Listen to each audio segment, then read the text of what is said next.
Dear student of class 12, हम लोग last class में कुछ होमवर्क दिए है उसको डिस्कस करेंगे अभी।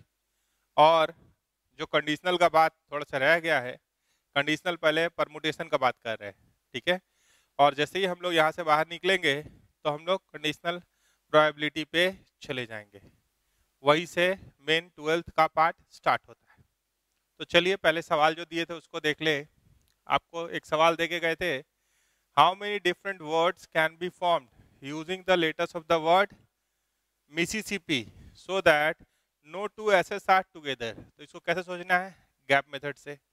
तो आप सिर्फ ये देखिए कि स्टॉक में जो आपके पास है उसमें एस पे कंडीशन है, तो उसको स्टॉक से बाहर कर दीजिए। तो कितना एस है? 4, ये बाहर कर दीजिए, बाकी को आप लिख दीजिए। तो क्या बचा? एम आई आई, फिर I P P I. Gap देखिए, टोटल लेटर कितना था? 3, 3 6, 3 9, 2 11, 1 2 3 4 5 6 7, 7 इधर है और 4 इधर है। तो 7 के बीच में गैप कितना होता है? 8। तो 8 गैप में से हम कितने गैप का यूज करेंगे एट ए टाइम? 4। तो 8 प्लेसेस जो अवेलेबल है उसमें से 4 प्लेसेस हम सेलेक्ट कर लेते हैं, उसमें हम एस को भेज दिए। मान लीजिए 4 जगह एस को हम लिख दिए, कहीं पे भी 4 जगह। अब क्वेश्चन में जो पहले से था वो अपने में अरेंज होगा, तो कंडीशन वायलेशन नहीं होगा। तो 7 चीज है और ये सातों चीज एक दूसरे से अलग नहीं है। Certain things are repeated. जैसे आई आया तो 4 बार आया, तो वो अपने में अरेंज नहीं हो पाएगा। पी आया 2 बार आया, तो जो चीज क्वेश्चन में पहले से था वो अपने में अरेंज हो सकता है कितने वे से? Factorial 7 divided by factorial 4 factorial 2। और 4s अपने में कितने वे से अरेंज हो सकता है? Factorial 4 bye factorial 4। यानी एक ही तरीका से, जीरो तरीका नहीं बोलेंगे, एक तरीका बोलेंगे, एस एस एस एस। वो अपने में अरेंज होकर नया केस नहीं बना पाएगा, एक ही केस मिलेगा वो। ये आंसर हो गया, ठीक है। अब हम लोग चलते हैं स्ट्रिंग मेथड पे, कंडीशनल का ही एक और method.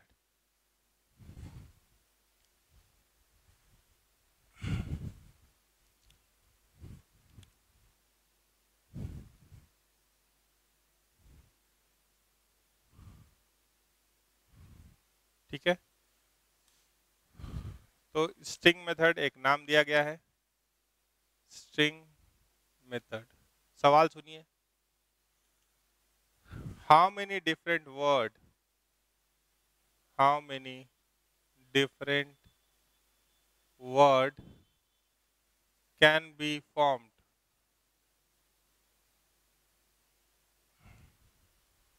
using the letters of the word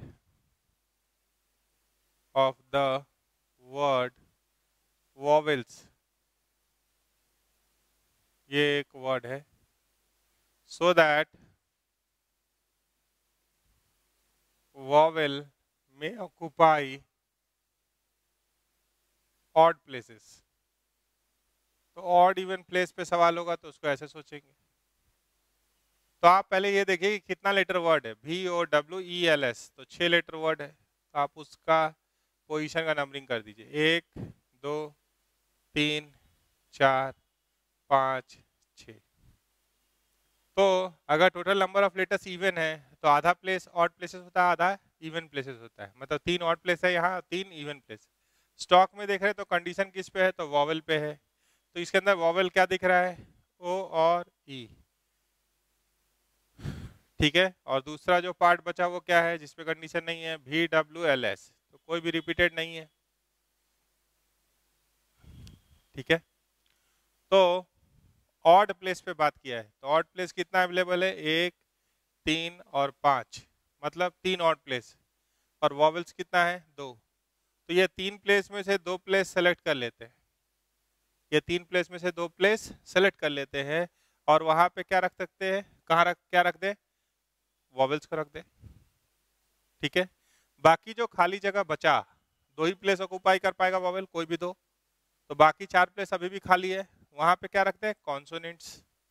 उसके बाद बोले वॉवेल्स अपने में सीट एक्सचेंज करे तो कोई तकलीफ नहीं, तो दो डिफरेंट वॉवेल था तो फैक्टोरियल 2, और कॉन्सोनेंट अपने में सीट एक्सचेंज करे they are also different among themself तो फैक्टोरियल 4 आ जाएगा। तो ये क्या हो गया आंसर।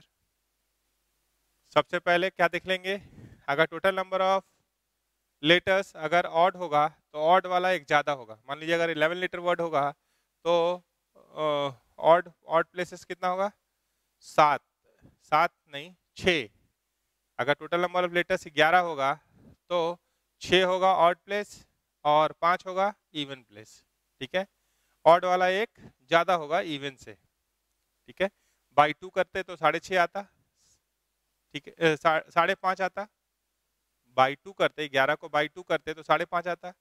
तो आधा किस में बढ़ाना है, ऑड वाले में। का है 11 तक अगर जाइएगा तो स्टार्टिंग भी ऑड से हुआ और एंडिंग भी ऑड से हुआ। अगर total number of letters even है तो बाई 2 कर दीजिएगा तो ऑड प्लेसेस इवन प्लेसेस दोनों बराबर होगा और वो निकल जाएगा। एक सवाल और यहीं पे ले लेते हैं।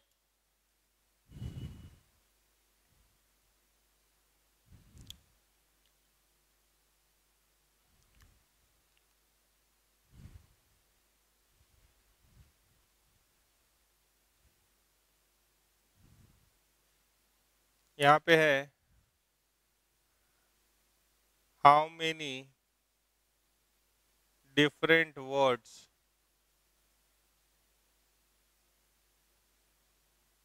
Can be formed using the letters of the word Honolulu, Honolulu। ठीक है,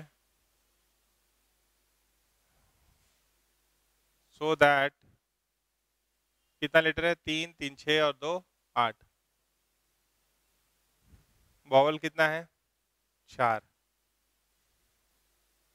so that vowels may occupy odd places।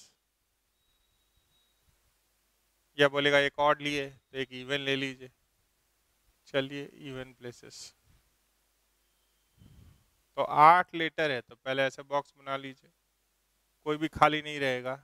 1 2 3 4 5 6 7 8। ठीक है, तो how many different words can be formed using the letters of the word Honolulu. तो vowels पे constant है, तो vowels कितना है, यू यू 1 2 3 और वो, और बाकी क्या बचा, एच एन एल एल 8 हो गया। तो वॉवेल्स 4 है और इवन प्लेस भी 4 है, तो 4C4 वहाँ वॉवेल्स को भेज दिए। 4 वॉवेल्स अपने में कितने वे से अरेंज हो सकता है, फैक्टोरियल 4 बाई फैक्टोरियल 3, क्यों 3 एक जैसा है।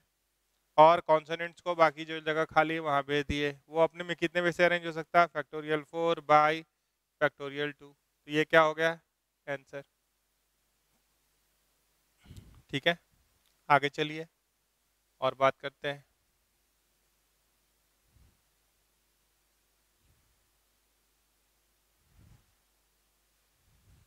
इस सवाल को प्रोबेबिलिटी में लाना, सिर्फ एक लाइन यूज करना होगा कि ऐसा वर्ड बनने का क्या प्रोबेबिलिटी है। सारा वर्ड बना लिए, ऐसा एक वर्ड सेलेक्ट किए, सारा वर्ड बना हुआ में से एक वर्ड सेलेक्ट किए, उसमें से क्या प्रोबेबिलिटी है कि वो वर्ड में वॉवेल्स जो है वो इवन प्लेस को ऑक्यूपाई किया होगा। तो फेवरेबल मिल गया। टोटल क्या होता है, फैक्टोरियल 8 डिवाइडेड बाई यू आया है 3 बार, फैक्टोरियल 3 एल आया है 2 बार, फैक्टोरियल 2। अगर इसी सवाल को प्रोबेबिलिटी में बदलना होता तो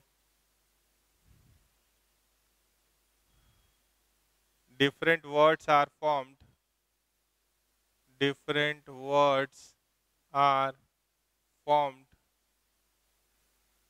using the letters of the word Honolulu।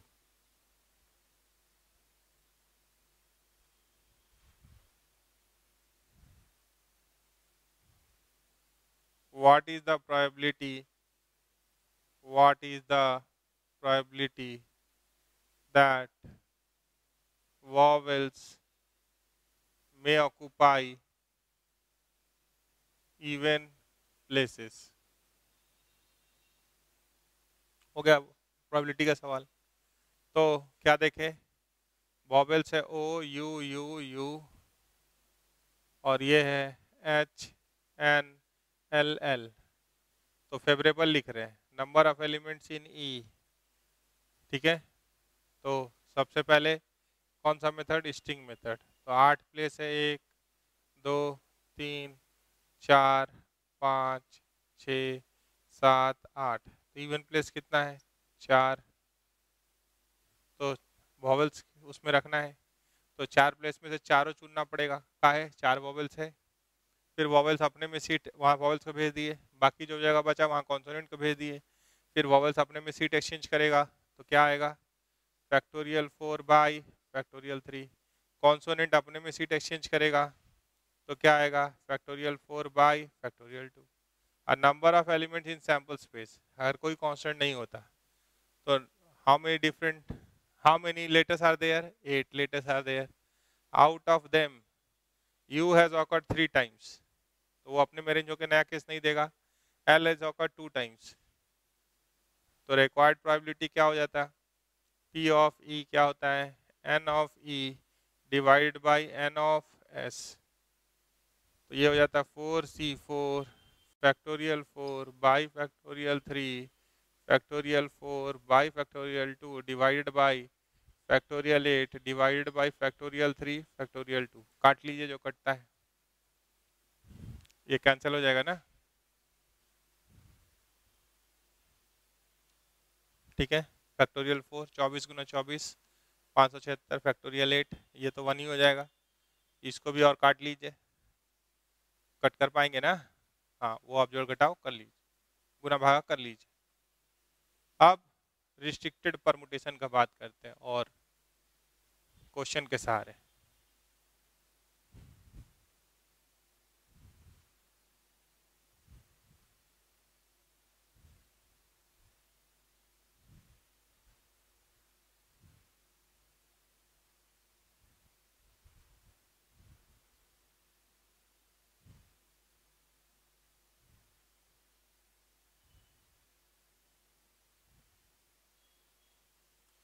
देखिए क्वेश्चन है हाउ मेनी डिफरेंट वर्ड, किसका बात कर रहे हैं, restricted permutation.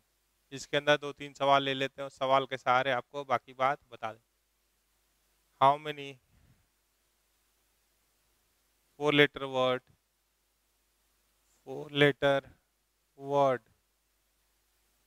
can be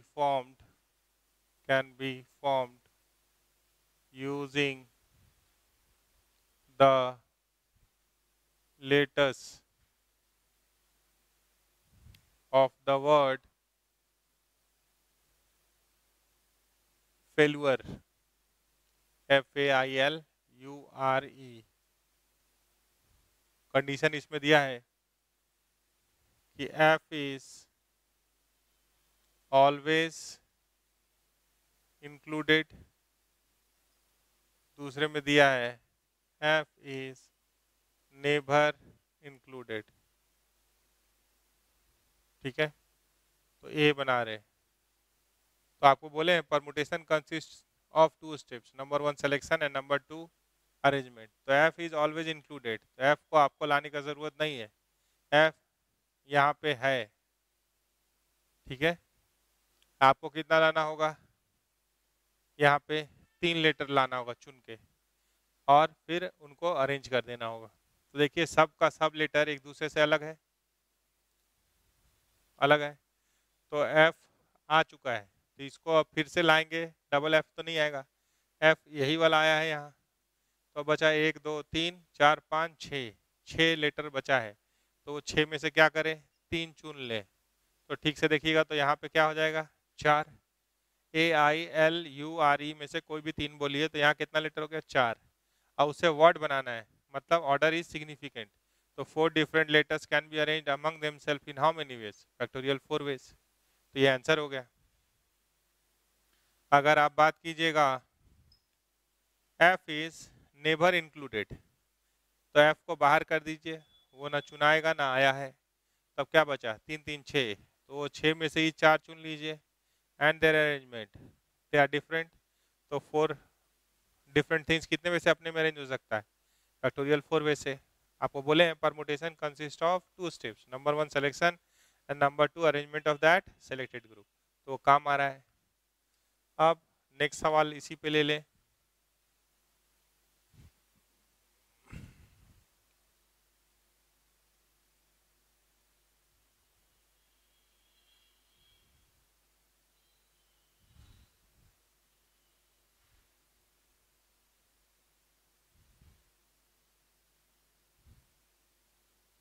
next सवाल है कि how many different word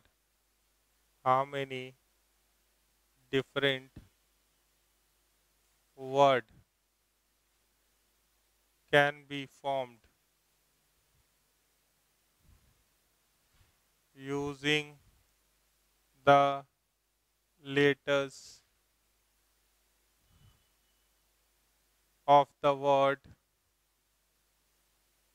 regulation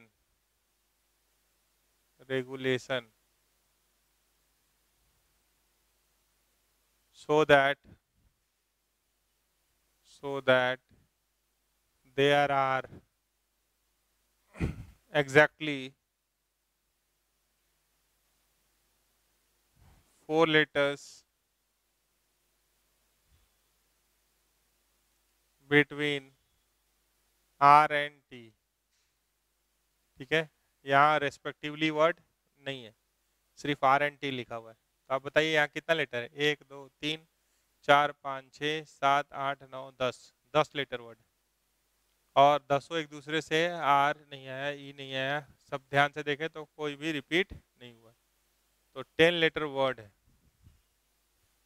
तो आप ऐसे ब्लॉक बना लीजिए, 10 ब्लॉक, 1 2 3 4 5 6 7 8 9 10, 10 लेटर वर्ड बना लिए, 10 बॉक्स बना लिए। आर और टी के बीच में 4 लेटर होना चाहिए, यानी आर अगर यहाँ पे आया है तो 1 2 3 4, टी यहाँ आएगा, और आर और टी एक ही बार आया है, एक बार ही आया है, तो हम फिक्सिंग कर सकते हैं 1 6 या 2 7 या 3 8 या 4 9 या 5 10, तो ये मूव कर सकता है कॉरस्पॉन्डिंग पेयर्स के टर्म में 5 तरीका से। ठीक है, मान लीजिए 1 मिनट एक केस का निकाल लें कि आर अगर फर्स्ट पे फिक्स हो गया, टी अगर 6 प्लेस पे फिक्स हो गया, तो बाकी सब डिफरेंट है, तो हमको सेलेक्ट करके लाने का जरूरत नहीं है। ठीक है, सेलेक्ट करके भी लाइएगा तो वही आएगा, लेकिन अब क्या है कि अगर हम बोले कि जो भी खाली जगह है उस पर भरो और अपने में अरेंज हो, तो ये क्या आएगा? 8 चीज बचा है, तो वो कितने वे से अरेंज हो सकता है? Factorial 8 ways, factorial 8 ways. अब आर और टी के बीच में ये भी बात हो सकता है कि टी यहाँ आ जाए और आर यहाँ चला जाए, तो उसके चलते फैक्टोरियल 2, और जो फिक्सिंग आप 1 6 पे किए हैं वैसे आप 5 बार फिक्सिंग कर सकते हैं, और हर बार ये बात हो सकता है, तो इनटू नंबर ऑफ केसेस क्या है? 5। ये हो गया आंसर। अगर यहाँ पे आर एंड टी रेस्पेक्टिवली लिखा होता तो ये बात डिलीट हो जाता, ये बात डिलीट हो जाता, इतने से काम चला लेते। ठीक है, इसी में एक सवाल और ले लेते हैं। Next,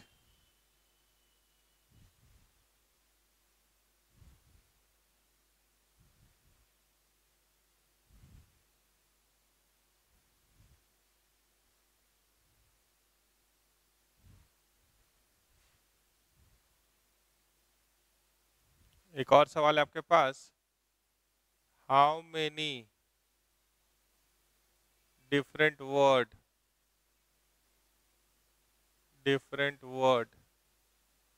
can be formed using the letters of the word permutation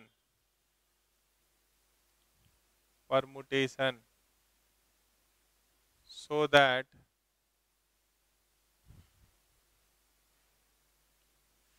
there are exactly 4 letters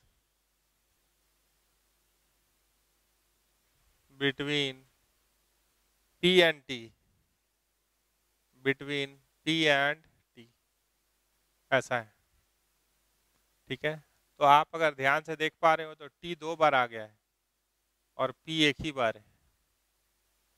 ठीक है, तो आप जैसे रेगुलेशन वाला सवाल बनाए वैसे आप नहीं बना सकते, क्योंकि आप वहाँ अवेलेबल नहीं होंगे बताने के लिए कि हम ये वाला P और वो वाला T बोल रहे हैं। क्या बोल रहे हैं सो देखिए, कितना लेटर है, 3, 3 6, 3 9 और 2 11, 1 2 3 4 5 6 7 8 9 10, मान लीजिए 11। आप बोलेगा हम P को यहाँ फिक्स कर देंगे और 1 2 3 4 के बाद T यहाँ रख देंगे तो और एक T कहीं आएगा, तो बोलेगा P और T के बीच में गैप बढ़ गया, या T यहाँ आ गया तो गैप कम हो गया। तो आप बोलेगा नहीं, हम ये पहला और 1 2 3 4 छठा पोजीशन पे जो T है उसका बात कर रहे हैं, फिर दूसरा सातवां का बात कर रहे हैं, तो T बीच में घुस जाएगा तो सिस्टम को गड़बड़ कर देगा। तो मान लीजिए कि एक लीनियर अरेंजमेंट करना है और एक आदमी और 2 राक्षस है, और कहा गया कि 2 राक्षस से बराबर दूरी पे रहो, तो यानी आदमी को बीच में रहना होगा और राक्षस को साइड में रखना होगा। जैसे कि मान लीजिए यहाँ पे T रख दिए, 1 2 3 4, तो यहाँ P रख दिए, फिर 1 2 3 4, अरे वाह पूरा ही सेट हो गया। ऐसे रखना होगा। ये सिस्टम में इसमें कोई बदलाव हम करने की स्थिति में नहीं होंगे, नहीं तो सिस्टम गड़बड़ हो जाएगा, जो कंडीशन दिया है उसका वायलेशन हो जाए। तो बाकी जो बचा वो क्या है, तो 11 में से 3 लेटर हटा दिए तो कितना लेटर बचा, 8, और वो 8 का 8 सब अलग है, तो आंसर 8 लोग अपने में कितने वे से अरेंज हो सकते हैं, फैक्टोरियल 8। तो आंसर क्या हो गया, कितना छोटा सा आंसर है। और सवाल, हाँ, अगर यही वर्ड परमुटेशंस हो जाता तो ये 12 लेटर वर्ड हो जाता। ठीक है, तब आप फिक्सिंग कर सकते थे, 1 6 11, फिर 2 7 12, 2 केस हो जाता। अगर यही सवाल में अगर वर्ड हो जाता क्या, सेम सवाल, और वर्ड हो जाता परमुटेशंस, अब दोनों लग जाता। सेम सवाल, how many different words can be formed using the letters of the word permutations so that there are exactly 4 letters between P and T, तो 12 लेटर वर्ड होता। तो आप अगर फिक्सिंग किए थे 1 6 11, तो एक और फिक्सिंग हो सकता था 2 7 12, तो ये फिक्सिंग करने के बाद बाकी सब एक दूसरे से अलग होता। तो 12 में से 3 लेटर हटा दिए तो कितना लेटर बचा, 9, तो उस केस में आंसर होता फैक्टोरियल 9, और 2 तरह से फिक्सिंग हो सकता है, तो इंटू 2, ऐसे। तो सोचना है। अब इसी में एक और सवाल अल्टरनेट अरेंजमेंट का ले लेते हैं।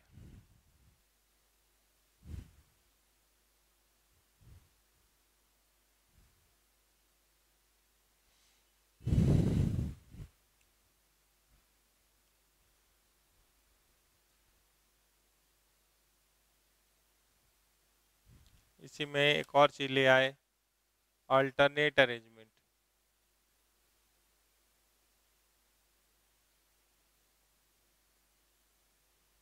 ठीक है, तो अल्टरनेट अरेंजमेंट का जैसे ही बात कर रहे हैं, इसी सवाल से आ जाइए जो हम दिए थे आपको, 6 boys and 6 girls sit in a row at random, find the probability that boys and girls sit alternately।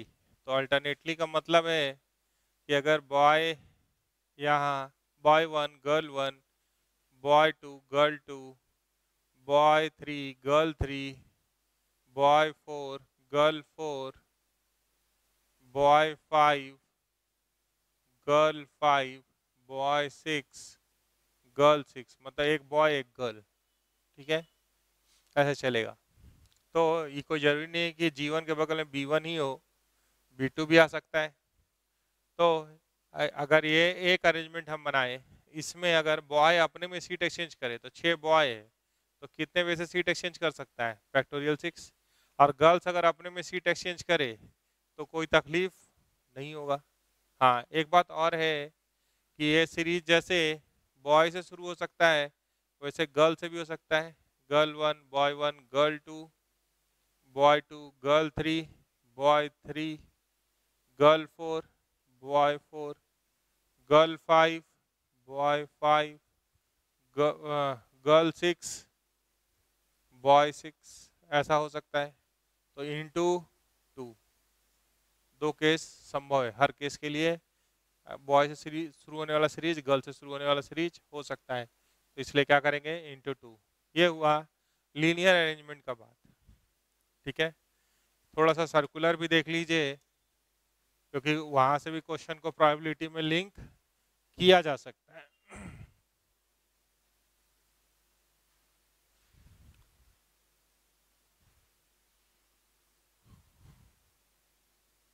ठीक है, तो हम लोग बात करने जा रहे हैं थोड़ा सा सर्कुलर परमुटेशन। सर्कुलर परमुटेशन, तो पहले बेसिक्स बात कर दें, फिर कोई क्वेश्चन भी ले लेंगे। तो मान लीजिए कि देयर आर, सर्कुलर परमुटेशन का मतलब है कि एक सर्कल के अराउंड अरेंजमेंट करना है, ठीक है। मान लीजिए एक एग्जांपल हम ले रहे हैं कि ए यहाँ बैठा हुआ है, बी यहाँ पे है, सी यहाँ पे है और डी यहाँ पे है। अगर इधर आए एक और अरेंजमेंट हम बना रहे हैं इसी तरीके का, ए यहाँ बैठा है, बी यहाँ, सी यहाँ और डी यहाँ, ठीक है। तो थोड़ा सा सर्कुलर में क्या है कि कोई एंड नहीं होता है। सर्कल का खासियत क्या है कि वहाँ पे कोई एंड नहीं है, और सीट का कोई नंबरिंग भी नहीं किया हुआ है कि कहाँ शुरू करें और कहाँ पे। नंबरिंग अगर कर दिया जाए तो लीनियर की तरह काउंट हो सकता है। तो यहाँ पे क्या है कि सर्कल में कोई एंड नहीं है, तो आपको अगर इनको अरेंज करना है, ठीक है, जैसे अभी अगर हम आपसे पूछे कि बताइए इसको देख के ABCD का पोजीशन बताइए, तो ये आप बोलिएगा टॉप पे है, सी बॉटम में है। आपकी तरफ से देखे तो बी आप बोलिएगा राइट में है और डी लेफ्ट में है। हम देखें तो क्या दिखाई देगा? Be top, D bottom, A left और सी राइट। तो डिपेंडिंग अपॉन द ऑब्जर्वर सब बदलता रहेगा। तो ऐसा काम ना हो कि भाई किताब कहाँ पे है तब सवाल का जवाब देना पड़े, आप कहाँ पे हैं किताब कहाँ पे है उसको देख के सवाल का जवाब देना पड़े। तो उसी के लिए रेफरेंस फ्रेम आता है, विथ रिस्पेक्ट टू व्हाट। तो सर्कल में कोई एंड नहीं है, इसी के कारण हम लोग यहीं पे एक रेफरेंस फ्रेम फिक्स कर लेते हैं, या यहीं पे एक को कप्तान बना देते हैं, और उसी के हिसाब से कोई पोजीशन बदलेगा तो बोलेंगे हाँ बदला है, वो यहाँ गया, वहां से वही यहाँ आया, है ना। तो सर्कुलर परम्यूटेशन का बात कभी भी होता है तो किसी एक को हम फिक्स कर लेते हैं, ठीक है। बाद में आप सोच सकते हैं कि किसको फिक्स करेंगे, कैसे करेंगे, वो एक सवाल आगे चल के हो सकता है। वैसा भी सवाल हम लोग 11th क्लास में किए हैं, लेकिन इसका बेसिक्स क्या कहता है कि किसी एक को फिक्स कर लो। तो मान लीजिए कि पहला लाइन आ रहा है, number of possible ways of arranging R persons at a time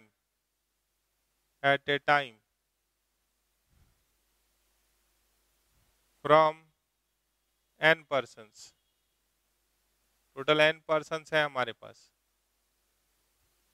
n में से R को अरेंज करना है। तो हम बोले आपको permutation consists of 2 steps, number 1 selection and number 2 arrangement of that selected group। तो n में से R लोगों को सिलेक्ट करने का कितना तरीका होगा? NCR। अब R लोग सर्कुलर टेबल पे जाएंगे तो कोई एक फिक्स हो जाएंगे, तो अरेंज फैक्टोरियल R नहीं होगा, क्या होगा? एक फिक्स हो गया तो R-1 बचा, तो इसको कितने में से अरेंज कर पाएंगे? Factorial R-1। तो ये पहला पॉइंट हुआ। अगर n थिंग्स का बोलते आर का बात नहीं होता, एन के एन। अगर आप बोलते number of possible ways of arranging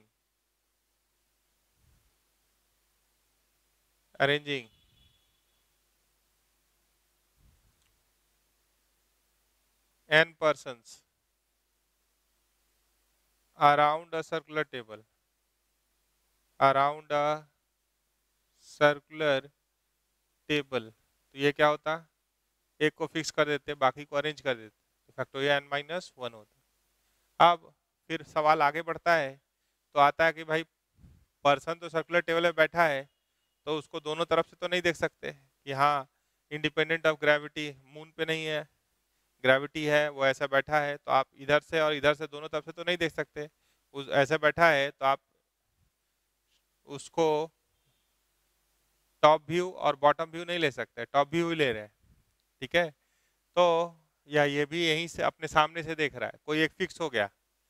लेकिन यही अगर कोई नेकलेस हो बीट से बना हुआ, तो उसको अगर उसमें कोई लॉकेट नहीं लगा हुआ है, तो वहाँ पे क्या होता है कि क्लॉकवाइज अरेंजमेंट और एंटी क्लॉकवाइज अरेंजमेंट में कोई अंतर नहीं रह जाता है। कैसे, सो सुनिए। मान लीजिए ये चार बड़ा बड़ा बीट्स है, ये एक माला है जिसमें चार मोती लगा हुआ है, ABCD उसका नाम है, डिफरेंट कलर का बीट्स मान लीजिए लगा हुआ है। अब ये माला उधर से वरमाला होते हुए आप देखे होंगे किसी का, है ना। तो जब आप उधर से मान लीजिए अभी वरमाला को भी वर्ड हटा दिया जाए, ये माला को देखिए सिर्फ, तो जो सामने आपकी तरफ से देख रहा है उसको क्या दिखाई देगा, ABCD का कौन सा अरेंजमेंट है। ABCD के टर्म में अगर बोले तो इस अरेंजमेंट को ABCD के टर्म में ये क्या है, क्लॉकवाइज अरेंजमेंट है ABCD का, ठीक है। और उसके बगल में इसी का एंटी क्लॉकवाइज बनाए, तो ये माला को अगर आप उठा के ले आएंगे, ये दिख रहा है आपको ऐसा, तो ये माला को उठा के अगर यहाँ ले आया जाए और जो इधर से देखेगा यहाँ कोई नेकलेस का पेंडेंट नहीं लगा हुआ है, नेकलेस में कोई पेंडेंट नहीं लगा हुआ है, ताकि पता चले कि ये फ्रंट व्यू और ये बैक व्यू है। तो जो उधर से देख रहा होगा या देख रही होगी उसको ए, ठीक है, ध्यान से देखिए, जो इसको उठा के अगर यहाँ ले आए तो यही वाला अरेंजमेंट उसको एंड आपको ABCD कैसा दिखा, इधर से देखने पे क्लॉकवाइज दिखा। और वही अगर इसको यहाँ ले आए तो A यहाँ है, B यहाँ है, C यहाँ है और D यहाँ है, तो वही चीज जब इधर से लोग देखेगा तो कैसा दिखाई देगा,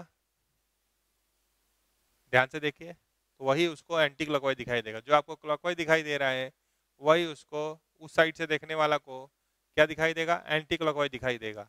तो कभी कभी ऐसा परिस्थिति बनता है कि जिसमें हम लोग क्लॉकवाइज और एंटी क्लॉकवाइज अरेंजमेंट में अंतर नहीं कर पाते। इसमें ऐसा कुछ नहीं पढ़ना है कि बीट्स के केस में बीट्स वाले में ही अगर एक पेंडेंट लगा दें तो फिर दोनों अंतर हो जाएगा कि भाई पेंडेंट यहाँ लगा है, फ्रंट नहीं है, बैक व्यू अलग है। तो आप माला को अगर उल्टा रख के देख रहे हैं तो वो उल्टा, मतलब वो माला सही से नहीं रखा हुआ, उसको उसमें बीट्स का पोजीशन बदलिएगा, बीट्स का पोजीशन बदलिएगा तभी क्लॉकवाइज और एंटी क्लॉकवाइज जनरेट होगा पेंडेंट के वजह से, ठीक है। तो उस केस में बीट्स वाला भी सवाल ऐसे ही हो जाएगा। और कभी अगर हम बोल दें कि भाई ये और ये दो केस है, पर्सन का ही है, और हम कह दें कि they will not have same neighbour, they will not have same neighbour, same पड़ोसी नहीं होगा, तो ये केस और ये केस में सेम पड़ोसी ही होता है, ठीक है। देखिए ए का पड़ोसी कौन है, बी और डी, बी का पड़ोसी कौन है, सी और ए। तो क्लॉकवाइज और एंटी क्लॉकवाइज में क्या होता है, जो क्लॉकवाइज का पड़ोसी होता है वही एंटी क्लॉकवाइज का। तो अगर हम ये चीज के लिए मना कर दे कि सेम पड़ोसी वाला केस को अलग काउंट नहीं कीजिए, तो पर्सन के केस में भी बाई टू हो सकता है। तो हम क्या बोल रहे हैं, एक लाइन सुनिए, if we are unable to, तीसरा point, unable to differentiate between clockwise and anti clockwise arrangement, किसी भी कारण से क्लॉकवाइज एंटी क्लॉकवाइज का अलग अलग काउंटिंग नहीं हो पाया, तो देन मान लीजिए एंड डिफरेंट कलर बीट्स होता, ठीक है, उससे आप नेकलेस बना रही होते अराउंड अ सर्कुलर टेबल, उसमें कोई पेंडेंट नहीं है, तो वो यही वाला चीज क्या हो जाता, अगर n बीट्स होता, मान लीजिए n C r into factorial r minus one, तो ये बाई टू हो जाता। अगर दूसरा ही वाला केस होता तो n minus one by two हो जाता।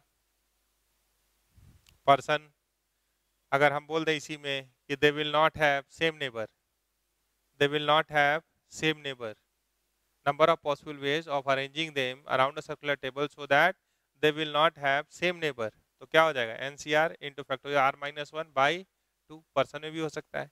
बीट्स अगर एन डिफरेंट कलर का बीट्स है, उसमें से R बीट सेलेक्ट करना है और एक नेकलेस बनाना है, तो नंबर ऑफ पॉसिबल नेकलेस कितना हो सकता है NCR into factorial R minus one by two. क्यों? क्योंकि क्लॉकवाइज एंटी क्लॉकवाइज अरेंजमेंट उस केस में दोनों एक ही चीज दोनों को महसूस कराता है। एक सामने उधर से देखिए तो, और एक उसको पलट के रख दीजिए तो, जैसे ऐसे अभी रखा हुआ है, इसको अगर पलट करके रख दें तो वो हो जाएगा। तो पलट के किसको रखा जा सकता है, तो भाई माला को रखा जा, नेकलेस को रखा जा सकता है, अगर पेंडेंट नहीं है उसमें तो, लॉकेट नहीं लगा हुआ है तो। और फिर तो होगा कि भाई बीट्स वाला ऐसे कर लो, पर्सन वाला वैसे कर लो, नहीं। अगर इसी में हम एक लाइन यहाँ रुक के बोल रहे हैं कि अगर हम बोल दें कि find the number of possible ways of arranging 10 persons around a circular table so that they will not have same neighbors, they will not have same neighbors, ठीक है। मतलब दोनों नेबर सेम होगा ऐसा नहीं, समझे, they will not have same neighbours, मतलब कोई पड़ोसी आ गया तो वो नहीं होगा दोबारा में, ऐसा बात नहीं कर रहे। सेम नेबर्स नहीं होगा, मतलब ए के बगल में बी और डी आया है तो ए के बगल में फिर बी और डी होगा, ये नहीं चलेगा।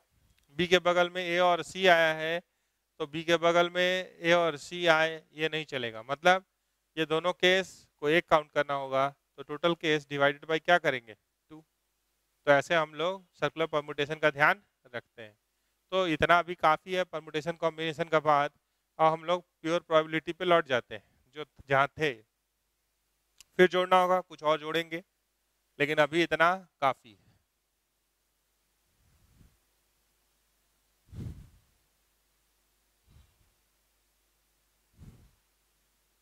अब इसी पे अगर सवाल होता,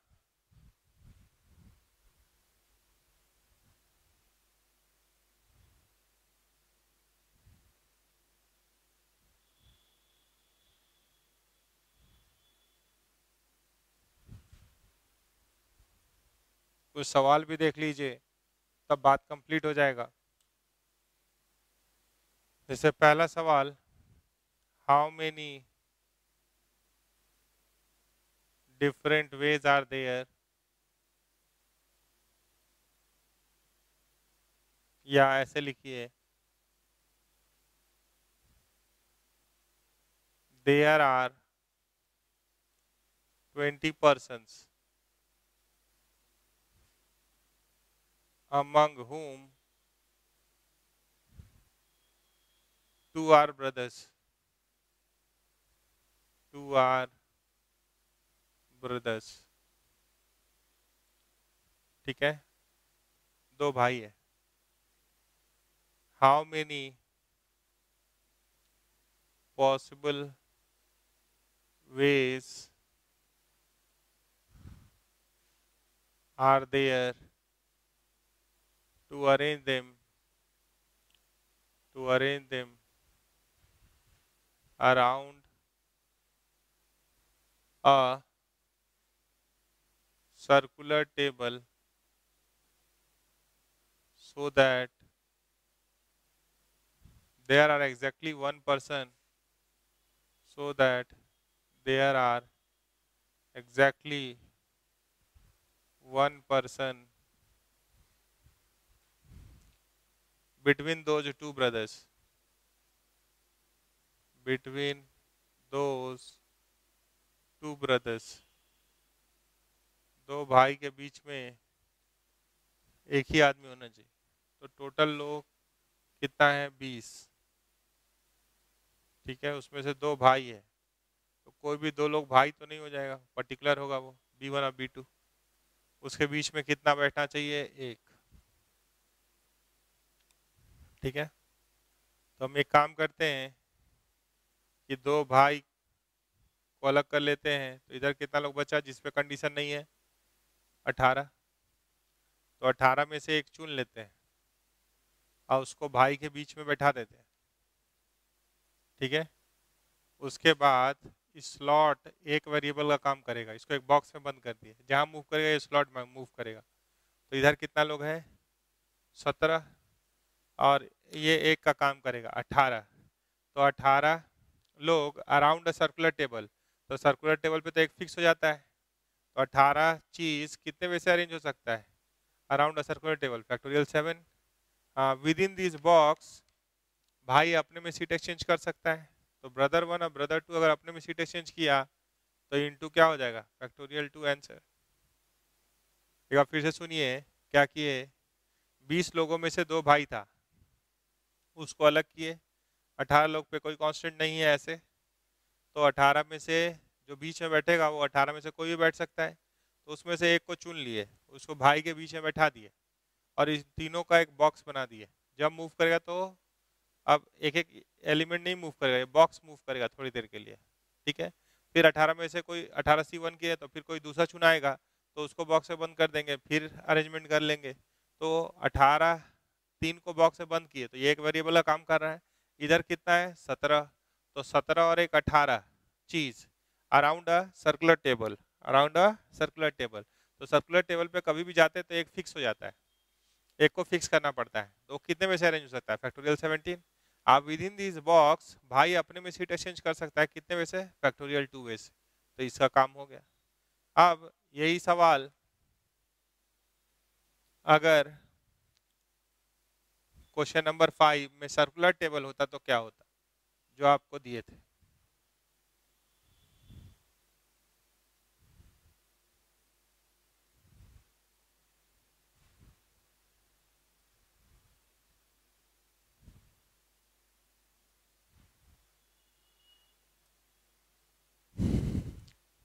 नेक्स्ट क्वेश्चन है 6 बॉयज एंड 6 गर्ल्स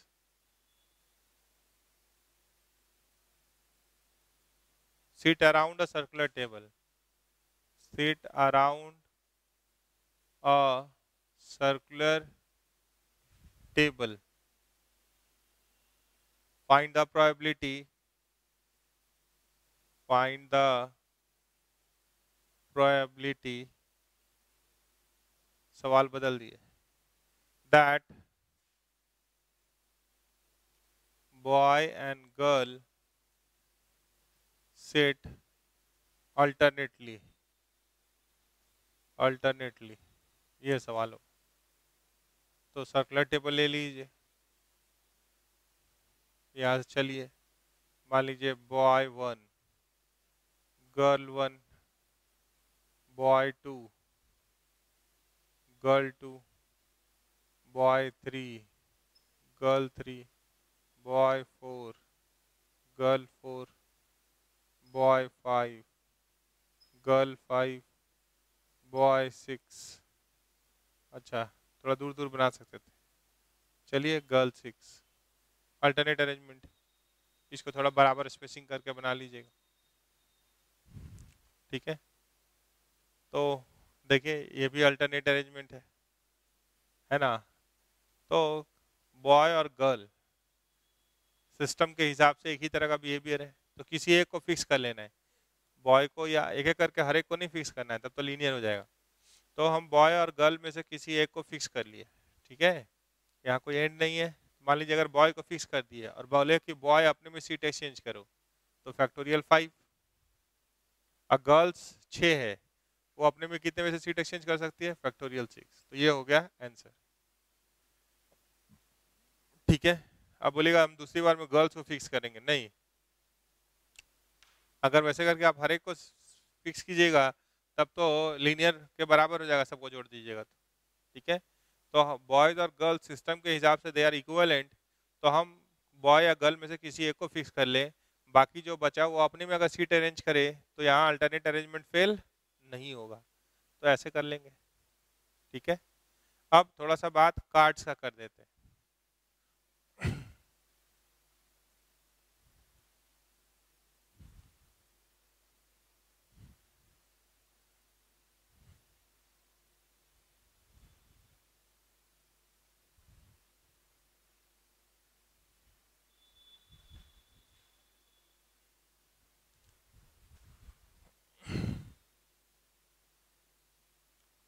आपके पास है 7 cards are drawn at random from a pack of 52 cards. What is the probability that 3 of them are red and 4 black? तो आप समझिए कि जो 52 कार्ड्स होता है उसमें किस टाइप का पार्टीशन होता है। आपको पता भी होगा कि वो 4 ग्रुप में डिवाइडेड होता है। एक होता है हार्ट, दूसरा डायमंड, तीसरा स्पेड और चौथा क्लब, ठीक है। 4 टुकड़ा में टूटा तो 52 कार्ड बटा 4, तो 13 कार्ड यहाँ होता है, 13 कार्ड यहाँ भी होता है, 13 स्पेड भी होता है और 13 क्लब भी होता है, ठीक है। तो हार्ट जो होता है वो रेड कलर का होता है, ये भी डायमंड भी रेड कलर का होता है, स्पेड ब्लैक कलर का होता है और ये भी ब्लैक कलर का होता है, ठीक है। हर 13 के अंदर कार्ड का नाम होता है किंग, एक कार्ड का नाम किंग, क्वीन, जैक, एस, ठीक है। तो जनरली चारों का नाम हम लोग एक और नाम से जानते हैं, फेस कार्ड या ऑनर कार्ड, फेस कार्ड या ऑनर कार्ड, ठीक है।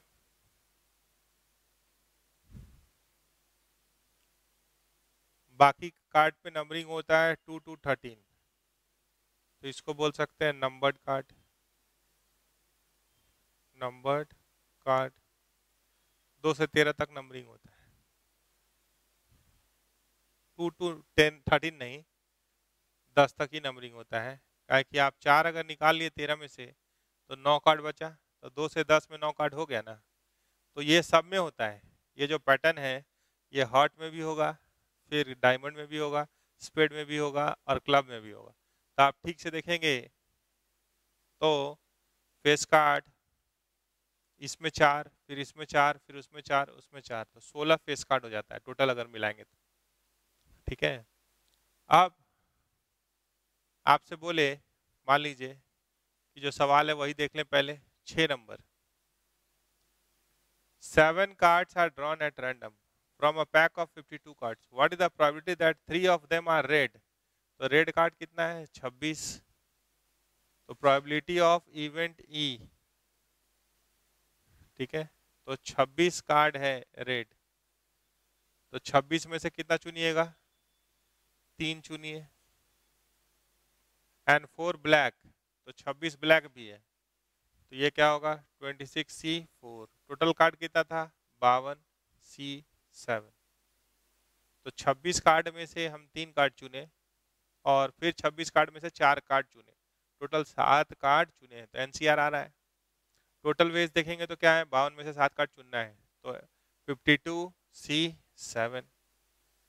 अगर हम बोले इसी में एक और क्वेश्चन ले लें, मान लीजिए probability of drawing a red, probability of drawing a red faced card, a red faced card अगर बोलते, छोटा सवाल देखिए, एक कार्ड निकाले हैं और वो रेड हो, तो रेड फेस्ड कार्ड का मतलब, और यहाँ पे बोले रेड फेस्ड कार्ड, ठीक है।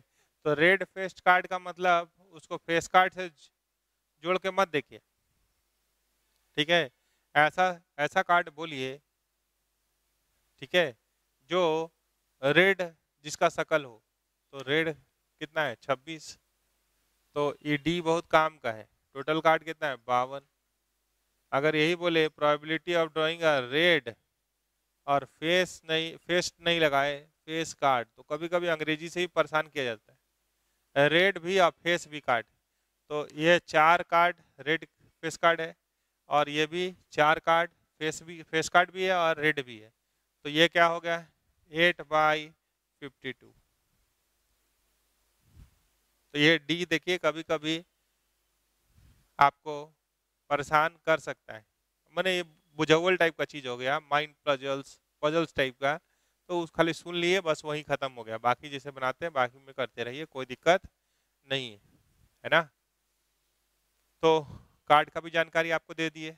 अब थोड़ा सा आप जो वेन डायग्राम यूज किए थे सेट्स में, उसको भी लिंक करके यहाँ ले आते हैं।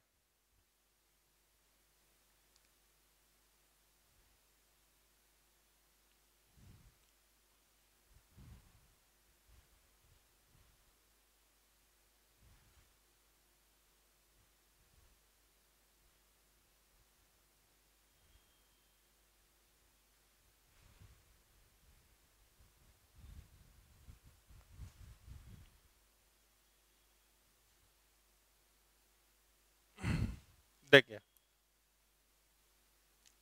आपको याद होगा कि हमारे पास एक यूनिवर्सल सेट है, और इसके अंदर मान लीजिए 2 सेट, सेट ए और सेट बी। ये ए है, ये बी है, ये यूनिवर्सल सेट। ठीक है, यूनिवर्सल सेट क्या होता है, collection of all elements under consideration.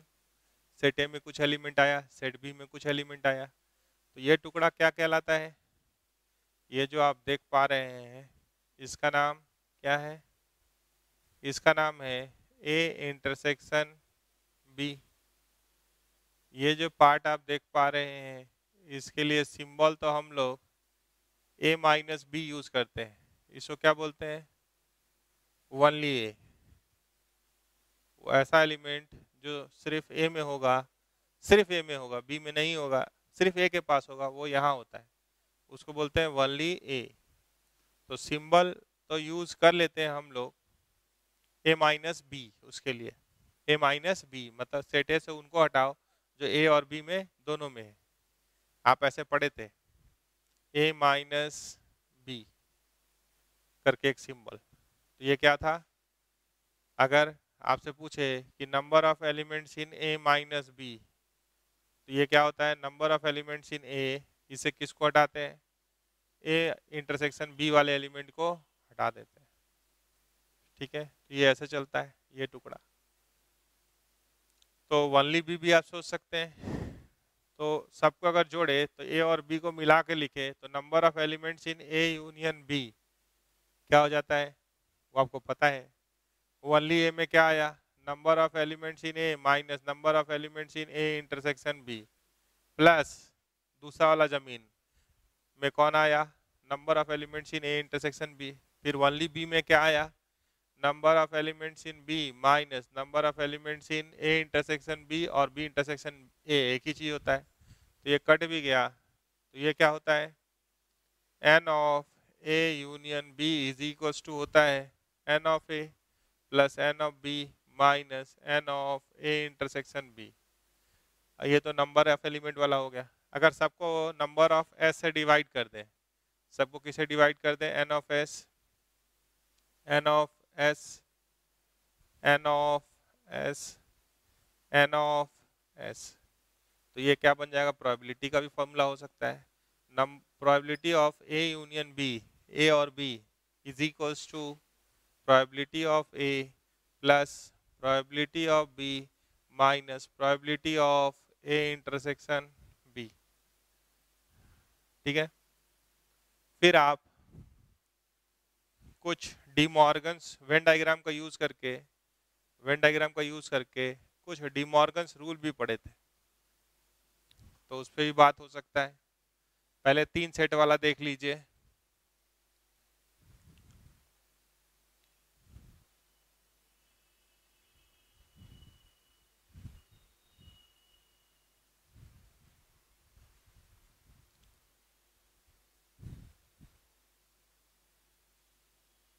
तो 3 सेट वाला पहले देख लीजिए, फिर चलेंगे और कहीं।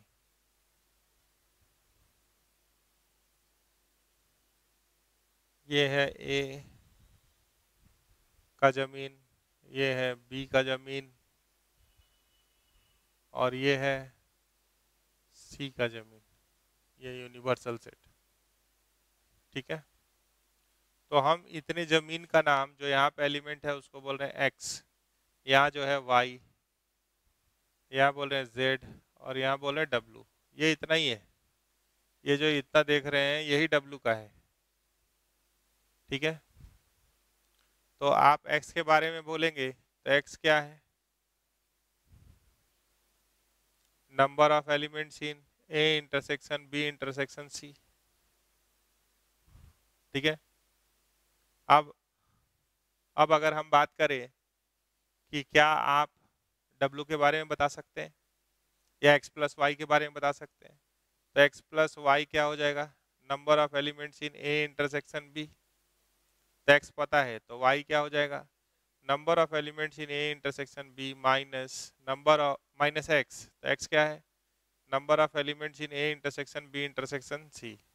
तो जैसे आप एक्स से वाई निकाल सकते, डब्लू भी निकाल सकते, तो डायरेक्ट अगर डब्लू बोले तो ये क्या होगा? डब्लू प्लस एक्स को लिख सकते हैं ए इंटरसेक्शन सी, ऐसा जमीन जो ए और सी दोनों का है, या ऐसा एलिमेंट नंबर ऑफ एलिमेंट जो ए में भी है और सी में भी है। तो डब्लू प्लस एक्स को हम क्या बोल सकते हैं? A intersection C. अगर नंबर ऑफ एलिमेंट डील करना है तो एन ऑफ लगा दिए, तो डब्लू क्या हो गया? डब्लू हो गया n of A intersection C minus n of A intersection B intersection C. Similarly Z का बात कीजिएगा तो वो क्या हो जाएगा? एन ऑफ, क्या लिखिएगा? जेड का बात करेंगे तो B intersection C minus X, number of elements in A intersection B intersection C. अच्छा, अगर हम बात करना चाहें कि ए इंटरसेक्शन बी, ठीक है, ए इंटरसेक्शन बी,